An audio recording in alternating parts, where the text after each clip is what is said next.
राजू और शीला शहर के शोरगुल से दूर अपने गांव लौट रहे थे। दिन भर की थकान और घर पहुंचने की जल्दी में उन्हें रास्ते का ध्यान नहीं रहा। जैसे ही सूरज डूबने लगा, उनकी बाइक एक घने जंगल में दाखिल हुई। जंगल इतना घना था कि दिन में भी अंधेरा लग रहा था, और अब रात होने पर तो मानो काला साया छा गया था। पेड़ों से टकराती हवाएं भयानक आवाजें कर रही थी, और जानवरों की डरावनी चीख पुकार से जंगल और भी डरावना लग रहा था।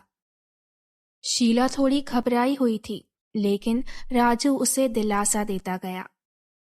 अचानक राजू की बाइक एक झटके के साथ बंद हो गई। उसने कई बार स्टार्ट करने की कोशिश की, लेकिन बाइक टस से मस न हुई। अब उनके पास कोई रास्ता नहीं था, सिवाय इसके कि वे बाइक को खींचते हुए आगे बढ़े। यार, ये क्या हो गया? अभी तक तो ठीक चल रही थी। अब क्या होगा? यहाँ तो बिल्कुल अंधेरा है और जानवर भी आवाजें कर रहे हैं। कोशिश तो कर रहा हूँ, पर ये शुरू ही नहीं हो रही। अब क्या करें? हमें घर पहुंचने में और भी देरी हो जाएगी। लगता है अब पैदल ही चलना पड़ेगा। चलो जल्दी जल्दी चलते हैं। शीला डर के मारे राजू के पीछे छिप गई। शीला बहुत घबराई हुई थी, क्योंकि जंगल में कोई भी नहीं था और रात का माहौल और भी डरावना हो रहा था। दोनों कुछ देर तक चुपचाप चलते रहे। माहौल और भी ठंडा और डरावना होता गया। दोनों ने जल्दी जल्दी जंगल पार करने की कोशिश की। रास्ते में एक अजीब सी ठंडक थी, जो हड्डियों तक को जमा रही थी। तभी राजू ने देखा कि सामने से एक आदमी आ रहा है। उसे थोड़ी राहत मिली। अरे, कोई तो दिखाई दिया। वो आदमी पास आया और उसने राजू से पूछा, क्या हुआ? बाइक खराब हो गई? राजू ने हाँ में सर हिलाया। पता नहीं क्या हो गया, अचानक से बंद हो गई। मैं एक मैकेनिक हूँ, शायद मैं इसे ठीक कर सकता हूँ। राजू को थोड़ा संदेह हुआ। उसने सोचा कि यह आदमी जंगल में क्या कर रहा है। आप यहाँ जंगल में क्या कर रहे हैं? मेरा घर पास में ही है, मैं वहीं से आ रहा हूँ। अच्छा। मेरे सारे औजार घर पर हैं। अगर तुम चाहो तो मेरे साथ चल सकते हो और मैं तुम्हारी बाइक ठीक कर दूंगा। राजू को ये बात अजीब लगी, लेकिन फिर भी उसने सोचा कि मदद लेना ठीक रहेगा। राजू थोड़ी हिचकिचाहट के बाद मान गया। ठीक है। शीला को यह प्रस्ताव पसंद नहीं आया। शीला को थोड़ा डर था, लेकिन वो राजू के साथ चल पड़ी। मुझे कुछ ठीक नहीं लग रहा, ये आदमी। और कोई चारा भी तो नहीं है? वे दोनों उस आदमी के साथ चलने लगे। रात और गहरी हो गई थी। बीच बीच में जानवरों की आवाजें और भी भयानक लग रही थी। बहुत देर तक चलने के बाद भी राजू को उस आदमी का कोई घर नजर नहीं आ रहा था। उसका शक बढ़ता गया। वो बार बार उस आदमी से पूछ रहा था, तुम्हारा घर कहाँ है? बस थोड़ा और। कितनी दूर है? बस थोड़ा और। आप कुछ बोल क्यों नहीं रहे? मैं क्या बोलूं?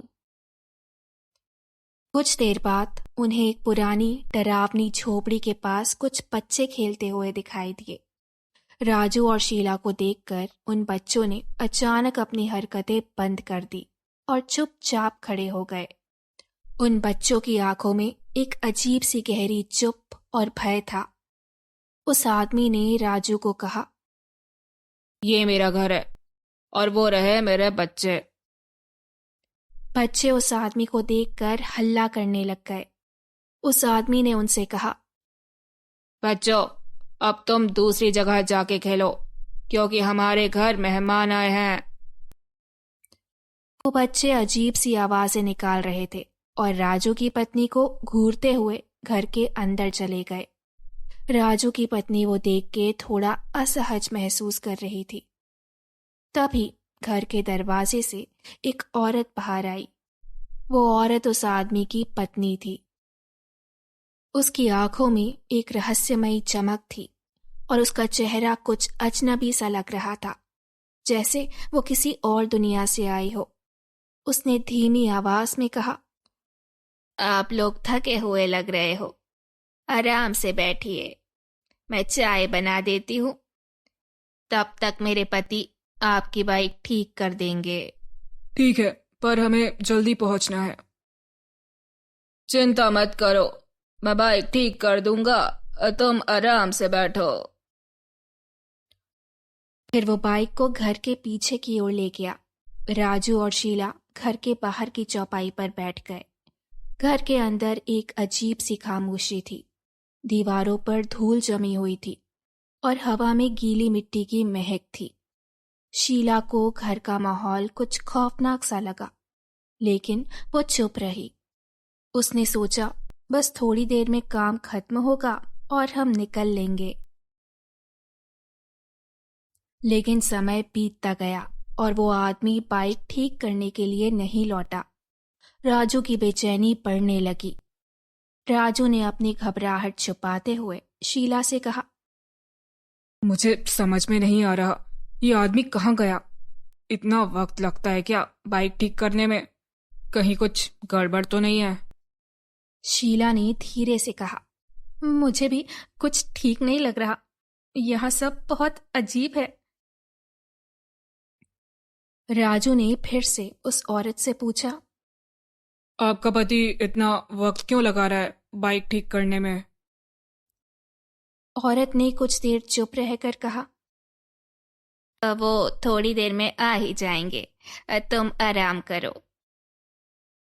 शीला थोड़ी असहज महसूस कर रही थी, लेकिन राजू ने उसे शांत किया और कहा कि कुछ देर में वे दोनों घर लौट आएंगे। लेकिन कुछ समय बाद शीला को घर के अंदर से अजीब आवाजें सुनाई दी। ये आवाजें बच्चों की थी। शीला धीरे धीरे खड़ी हो गई और उन आवाजों की दिशा की ओर बढ़ने लगी। घर के एक कोने से बच्चे अपनी माँ से कह रहे थे, माँ, हमें राजू और उसकी पत्नी को अभी खाना है। बहुत दिनों से इंसान का मांस नहीं खाया है। ये सुनकर शीला के शरीर में सिरहन दौड़ गई। वो चुपचाप खड़ी रही और उसके कानों में उन बच्चों की आवाजें गूंज रही थी। एक बच्चे ने फिर कहा, क्यों माँ, हमें भूख लगी है, अब हमसे और सब्र नहीं हो रहा है। वो दोनों हमें बहुत स्वादिष्ट लगेंगे। माँ की आवाज आई, थोड़ा इंतजार करो, थोड़ी देर में हम उन्हें खा लेंगे, अभी थोड़ा सब्र करो। शीला के रोंगटे खड़े हो गए। वो समझ गई कि ये लोग इंसान नहीं है। इनका रूप और इनकी बातें डरावनी थी। शीला के समझ में आ गया कि ये लोग कोई भूत प्रेत या पिशाच हो सकते हैं। शीला ने अंदर झांक के देखा तो उसकी रूह कांप गई। वे दोनों बच्चों के और उनकी माँ के खूंखार दांत बाहर निकल आए थे। उनकी आंखें एकदम लाल और भयानक हो चुकी थी। उनकी चमड़ी बहुत ही फीकी और बर्फ सी सफेद दिख रही थी और बाल एकदम अस्ताव्यस्त थे। उसकी आंखों के सामने अंधेरा सा छा गया। शीला को लगा जैसे उसके शरीर का खून जम गया हो। वो डर के मारे कांपती हुई कमरे से बाहर निकलने की कोशिश करने लगी। चुपचाप उसने दरवाजे का रुख किया, लेकिन उसके कदम धीरे धीरे घबराहट से भारी हो रहे थे। जैसे ही वो दरवाजे से बाहर निकली, उसने देखा कि बाहर का माहौल और भी भयावह हो गया था। अचानक उसे याद आया कि वो आदमी बाइक ठीक करने के लिए घर के पीछे गया था और अब तक नहीं लौटा था। शीला ने तुरंत राजू को खोजा, जो घर के बाहर बैठा था। वो घबराई हुई और तेजी से राजू के पास आई। जी सुनिए, हमें यहाँ से तुरंत भागना होगा। राजू ने उसे चौंकते हुए पूछा। क्या हुआ? तुम इतनी घबराई हुई क्यों हो? शीला की आंखों में डर साफ दिखाई दे रहा था। ये लोग इंसान नहीं है, वे भूत है, पिशाच है। उनके बच्चे हमें खाने की बात कर रहे थे। राजू को यकीन नहीं हुआ, लेकिन शीला की आवाज में इतना डर था कि वो बिना सवाल किए उठ खड़ा हुआ। दोनों ने बिना वक्त गवाए घर के बाहर भागने का फैसला किया। जैसे ही वो घर के बाहर निकले, वे सुन सकते थे कि उस भूतिया महिला और बच्चों की डरावनी आवाजें उन्हें धमकाती हुई आ रही थी। तुम दोनों कहाँ जा रहे हो? हम तुम्हें कभी छोड़ेंगे नहीं। राजू और शीला जैसे जैसे जंगल से बाहर भागते गए, उनका दिल तेजी से धड़क रहा था और वे एक दूसरे से बिन कहे समझ गए थे कि वे किसी और दुनिया के खौफनाक जीवों से टकरा चुके थे। पीछे पीछे वो आवाजें उनका पीछा कर रही थी, मानो वो उन्हें अब मार के ही दम लेंगी। तुम दोनों कहाँ जा रहे हो? आदमी की चीख ने रात की खामोशी को तोड़ दिया। वो आदमी अब भयानक शैतान का रूप ले चुका था। तुम्हें हमारे पास वापस आना ही होगा, हम तुम्हें छोड़ेंगे नहीं। तुम दोनों हमारे भोजन हो। आदमी की आवाज में एक अजीब सा गुस्सा और ललक थी। उनकी पत्नी की डरावनी हंसी और चीख सुनकर शीला के हाथ पांव कांपने लगे। वो और राजू दोनों ही घबराए हुए थे। औरत की आवाज आई। तुम दोनों हमसे बचकर नहीं जा सकते। तुम्हारा बचना नामुमकिन है। तुम दोनों को हम खा जाएंगे। राजू और शीला एक दूसरे को घबराए हुए नजरों से देख रहे थे। राजू का दिल डर के मारे बैठा जा रहा था। वो सोचने लगा, अब हम बचेंगे नहीं, ये हमें जिंदा नहीं छोड़ने वाले। उनकी दुनिया जैसे धुंधली होने लगी थी और अंधेरे में सब कुछ और भी डरावना नजर आ रहा था। लेकिन अचानक राजू की जुबान से भगवान का नाम निकला। हे भगवान, हमें बचा लो।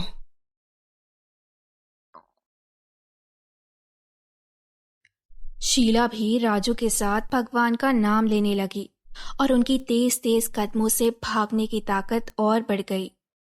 दोनों ने डरते हुए जंगल की घनी खामोशी को तोड़ा और बिना रुके दौड़ते गए। राजू की सांसें भारी हो रही थी, लेकिन वो जानता था कि अगर वो रुका तो वो दोनों कभी भी जीवित नहीं बचेंगे। शीला का चेहरा डर से सफेद था और वो बार बार पीछे देख रही थी। राजू, हमें जल्दी भागना होगा, वो पीछे आ रहे हैं। शीला घबराई हुई बोली। फिक्र मत करो, बस दौड़ते रहो। राजू ने उसे हिम्मत दी। राजू और शीला ने दिल में भगवान का नाम लिया और भागते गए। राजू को लग रहा था कि अब वे कभी भी उन भूतिया लोग से नहीं बच पाएंगे, लेकिन अचानक रास्ते में उन्हें एक आदमी बैलगाड़ी पर नजर आया। वो आदमी राजू और शीला को देखकर रुका और पूछा, क्यों भाग रहे हो? क्या हुआ? राजू और शीला ने घबराते हुए उसे अपनी पूरी कहानी सुनाई। बैलगाड़ी वाले आदमी ने उन्हें घबराया हुआ देखकर कहा, तुम दोनों की किस्मत अच्छी है कि तुम बच गए हो। वो परिवार जो तुम्हारा पीछा कर रहा है, वो आपसे बहुत साल पहले एक आग की वजह से मारा गया था। वे सभी लोग अब भूत बन चुके हैं और कभी किसी को छोड़ते नहीं। उनकी आत्माएं अब जंगल में भटकती हैं और जो भी वहां से गुजरता है उसे खा जाने की ललक होती है। राजू और शीला ने राहत की सांस ली और बैलगाड़ी वाले आदमी ने उन्हें सुरक्षित गांव तक पहुंचाया। रास्ते भर वो आदमी उन्हें उस परिवार के बारे में बताता रहा। बैलगाड़ी वाले आदमी ने उन्हें गांव के नजदीक पहुंचा दिया। राजू और शीला ने उस दिन के बाद कभी उस जंगल से होकर नहीं जाने का फैसला किया। उन्हें एहसास हो गया था कि कुछ जगहें और कुछ लोग केवल इंसान नहीं होते, बल्कि वो कुछ और होते हैं जो किसी दूसरे दुनिया से आते हैं और जिनसे बचने का कोई रास्ता नहीं होता।